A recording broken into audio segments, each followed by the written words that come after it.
Hello, my name is Marcus. I'm the compiler of a collection of therapy quotes entitled Psychoanalytic Self-Awareness Quotes. This is TQ 1001. This one comes from the TV show Hec Ramsey. It ran in the early 70s for 2 seasons for a total of 10 episodes starring Richard Boone.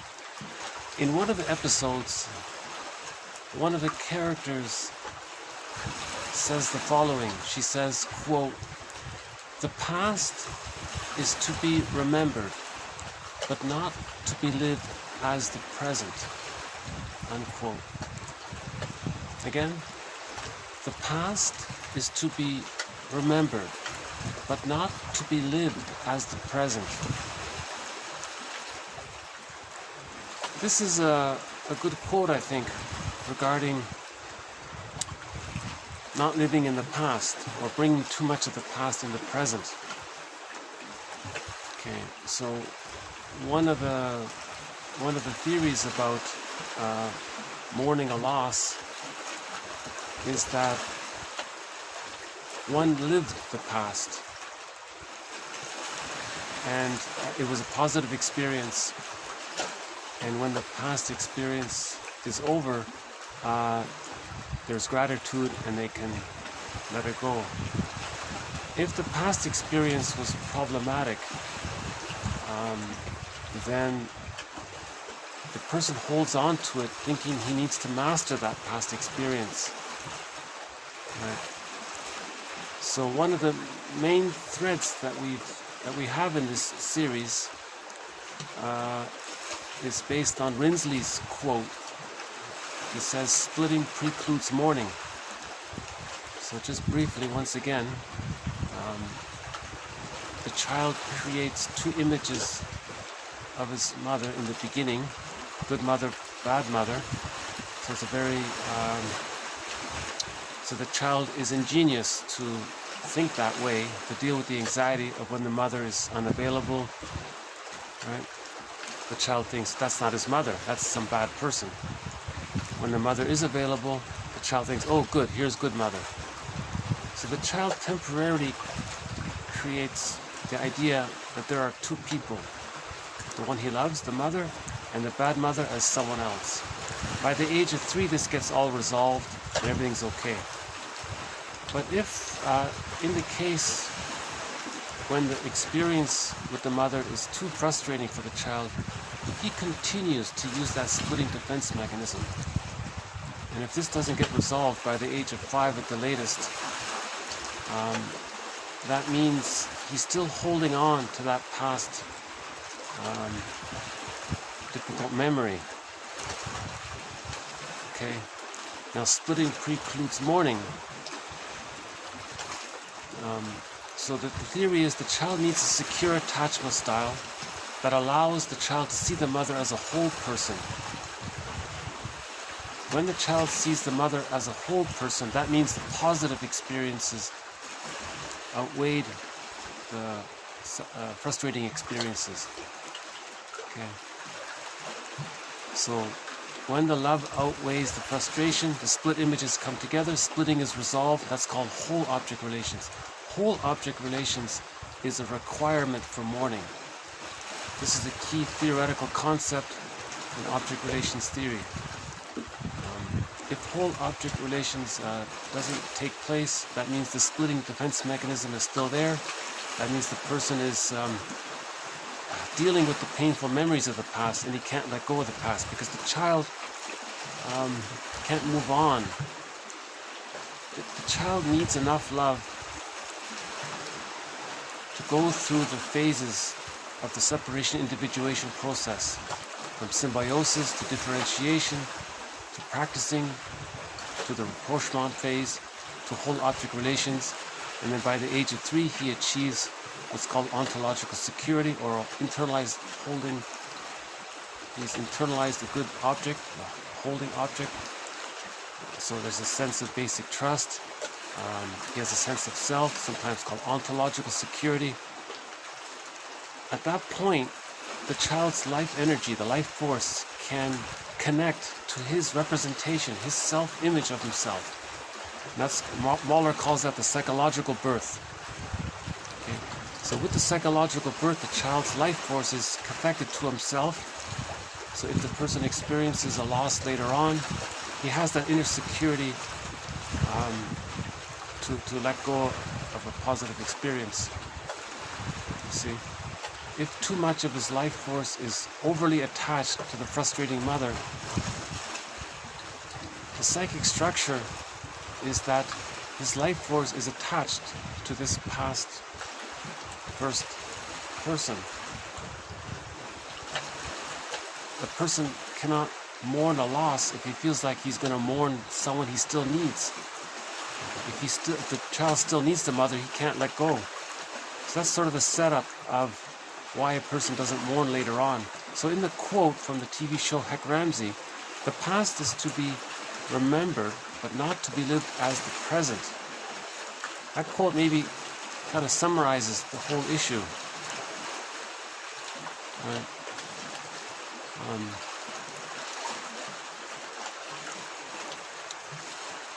I'll just leave it at that, because this just adds to the previous quotes on the topic of mourning.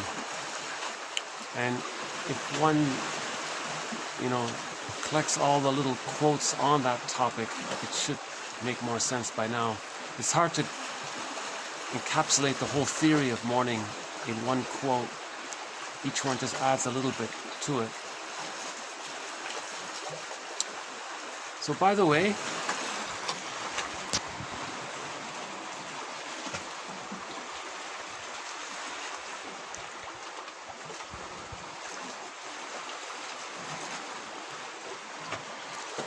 so with this beautiful view here, I'd like to officially announce the completion of 1001 quotes. So this, up to this point, the collection is called 1001 Windmills of the Mind. For a donation of any amount, and of course you have to send an email address. I think we see some birds here. Hold on.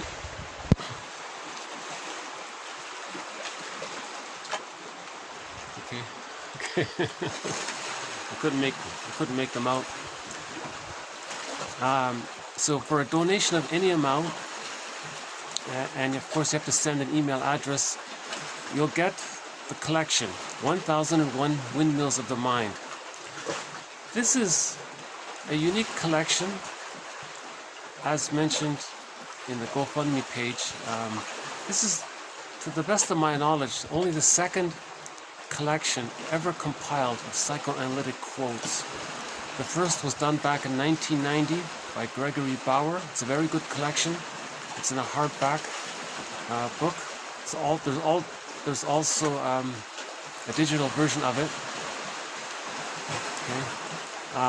This collection widely expands on Bauer's work, and it includes quotes, movie quotes, like the one, like 1001.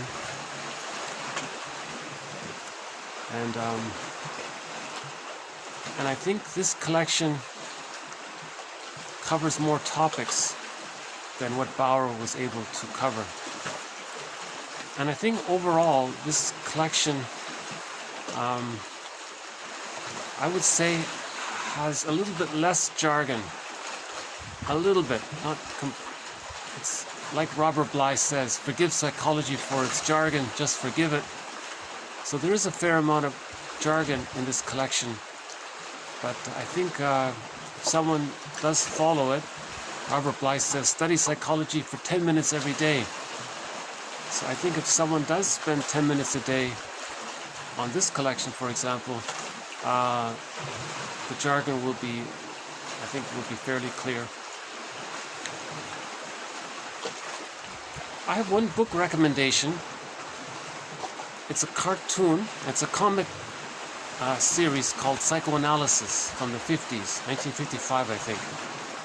The story is, in 1955, 4 issues came out of a comic called Psychoanalysis. This is not for entertainment. This was actually an introduction to psychoanalysis using comics as the format.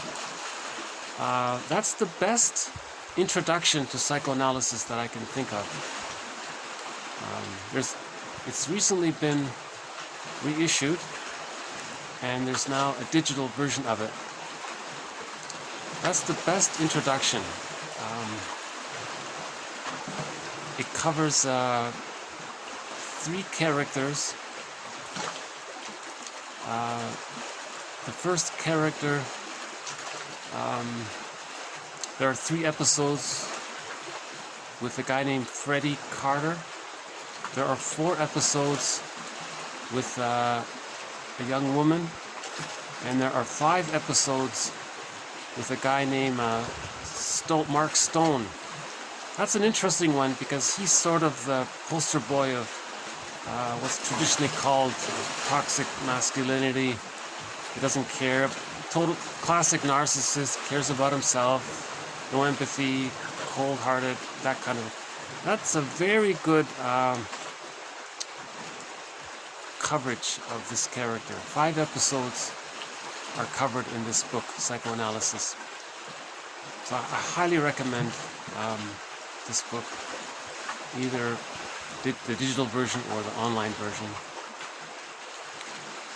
Okay, once again, 1001 Windmills of the Mind is now available. A donation of any amount, pay what you can. And you have to somehow include an email address so I can send it to you. And it'll get sent to your email box. And what I notice is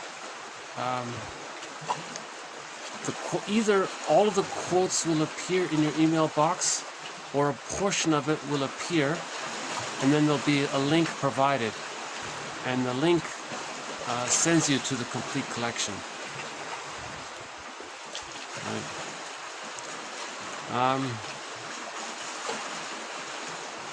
I'm trying to think of something humorous to say to end this one on. Now, I'm going to add a few. I have a backlog of some more quotes, so this will be sort of bonus material. So I'll be posting a few more therapy quotes beyond this video. I'd like to consider them as backup quotes. If some of the quotes weren't appealing, maybe some of these backup quotes can sort of compensate. Actually, there's some very good quotes coming up.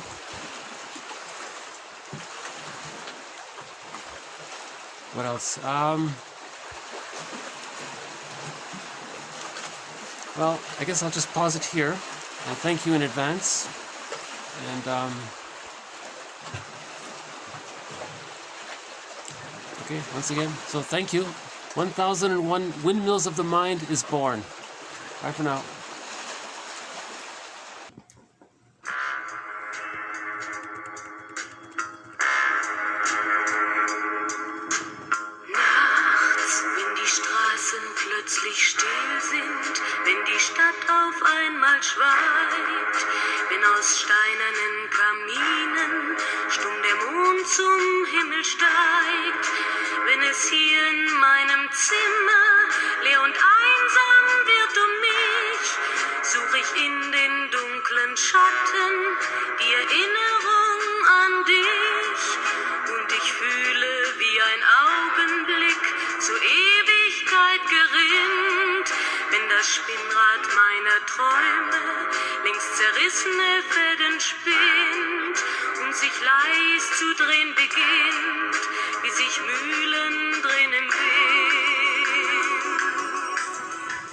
Again, I really want to thank the singer of this song, Katja Epstein.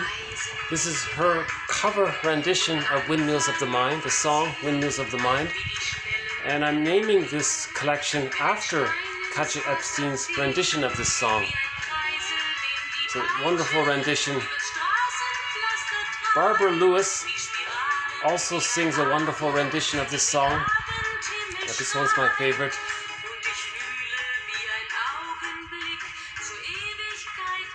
Now, just a quick follow-up regarding sending me an email address. So, again, the Windmills, the collection is now available, 1001 Windmills of the Mind. The link is below to the GoFundMe page. Now I notice that in order to, sometimes a person will offer a donation on an anonymous basis, or they don't want to include or publicly include their email address. So if that's the case, that's fine. The thing to do is, at the website, okay, and there's a link here that says contact me.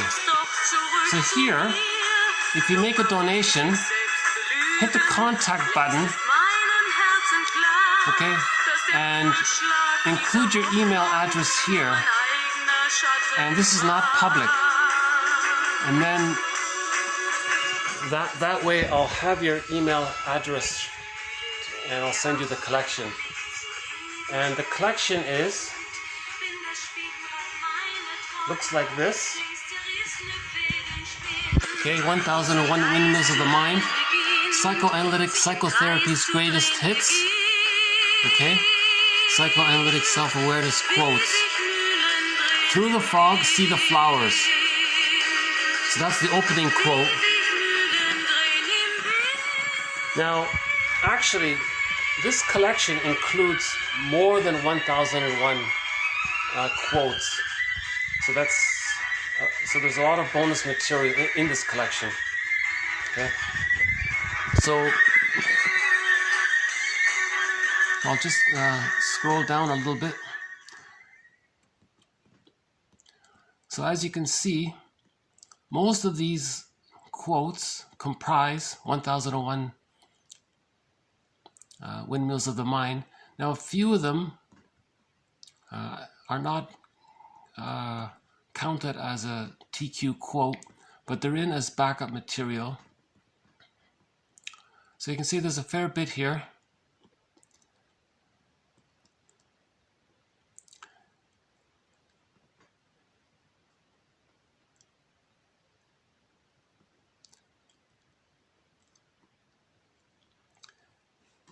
And these quotes cover every major defense mechanism: projection, projective identification, reaction formation, splitting. Okay, and the main mentors in this series are Karen Horney, Edmund Bergler, James Masterson, William Fairbairn, Margaret Mahler, and Melanie Klein. So most of the quotes come from these 6 mentors, but the quotes, to my mind, are pretty much the best quotes from the psychoanalytic perspective. So we can support healing efforts through the psychoanalytic perspective. It's an underappreciated perspective, I think. So this is all conveniently available in one file. Now, one could click through each video and find the quotes there. That's one way to do it. Or with a donation of any amount, you can receive a file. Now, this is some of the bonus material here. Okay. And like every good self-help book quote, it ends with T.S. Eliot. And at the end of all our exploring, we will arrive where we started and know the place for the first time. At the end of all our exploring, we'll be able to arrive where we started and know the place for the first time. Okay, so that ties in with today's quote, TQ 1001. The past is to be remembered, but not to be lived as the present. So with the exploration, okay, we can enjoy T.S. Eliot's quote at the end here, and know the place for the first time.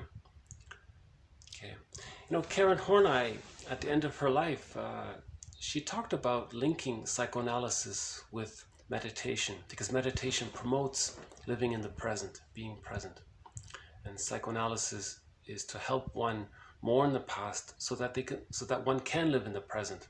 But we can also, you know, orient ourselves along by practicing, enjoying living in the present. So it's a sort of a both and situation.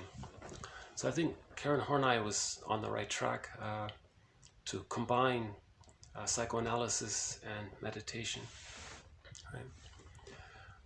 Okay, I don't see the blue jay, but the three companion animals in this series have been the blue jay, the fox, and the crow. So I want to thank those three animals. Okay.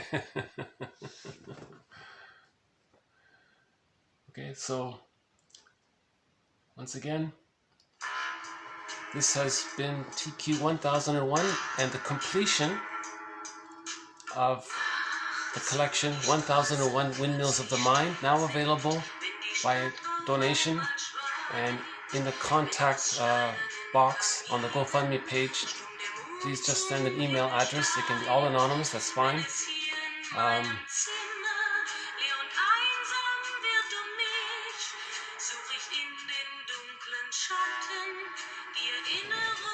You know, part of the inspiration for this collection is Robert Bly. He says, as mentioned before, study psychology for 10 minutes every day.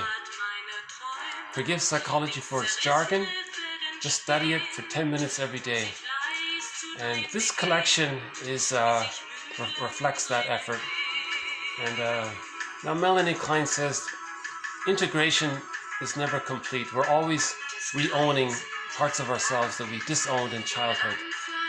Okay, so that's, no one achieves perfect integration. So it's a lifelong journey. Right? So this collection is one of the claws. Right? In the GoFundMe page, there's a quote about the claw.